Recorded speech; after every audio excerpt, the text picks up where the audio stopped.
Fala galera, tudo bem com vocês? Eu sou o professor Oliveira do canal Oxente Tem História. E hoje a gente dá continuidade na nossa saga de correção de questões no quadro Essa Foi Questão de Prova.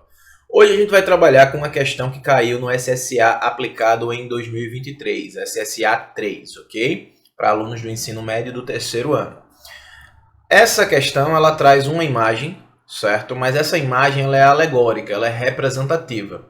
O que isso quer dizer, professor? Algumas questões elas trazem imagem que a gente precisa considerar o que ela está mostrando para poder responder de forma coerente à questão.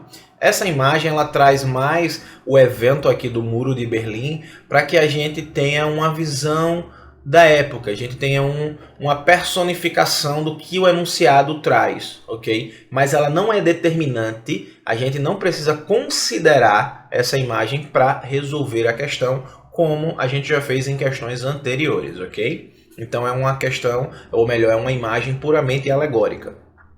O enunciado nos traz a seguinte reflexão: a divisão que provocou o Muro de Berlim. A gente já precisa lembrar aqui que o Muro de Berlim ele é um símbolo de um período na história que a gente conhece como Guerra Fria, ok?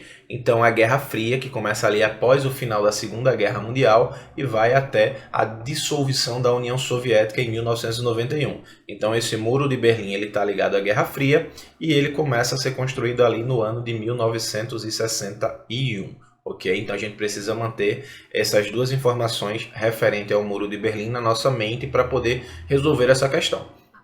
Então essa divisão provocada pelo Muro de Berlim na sociedade berlinense é um fato indiscutível. A repentina adaptação que tiveram que realizar ao novo meio foi um custo pessoal e profissional, difícil de assumir e de integrar em seu dia a dia.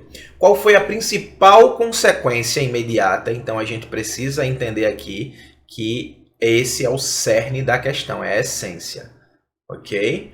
A principal consequência imediata do fenômeno retratado na imagem e no texto, ok? Eu preciso lembrar que o Muro de Berlim, ok? Ele é construído em 1961 e ele vai ser derrubado em 1989. Tá? Então ele tem um período aí, uma longa duração de vida. Entretanto, a questão me pede a consequência imediata, ok? Então é ali muito próximo à sua construção em 1961.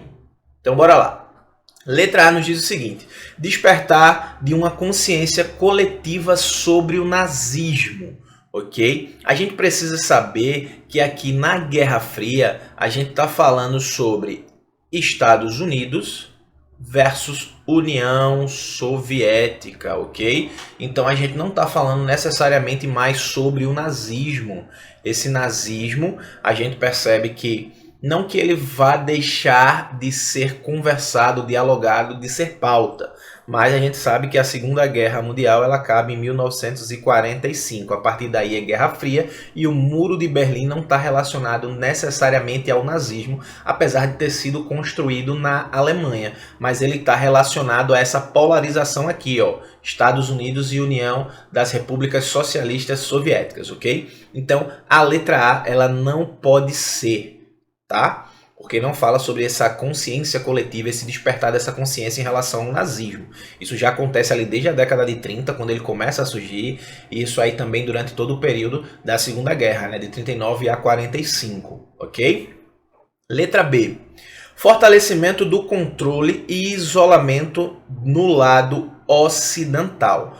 Essa resposta estaria correta se estivesse falando sobre o lado oriental, tá? Porque o lado oriental ele era controlado pela União das Repúblicas Socialistas Soviéticas e lá havia esse excesso do fortalecimento do controle e do isolamento. O lado ocidental, dominado pelas repúblicas ocidentais, ele era um lado mais liberal, não só economicamente, mas também culturalmente e socialmente falando, ok? Então a letra B também não pode ser, certo? Letra C. Melhores oportunidades econômicas para os alemães orientais.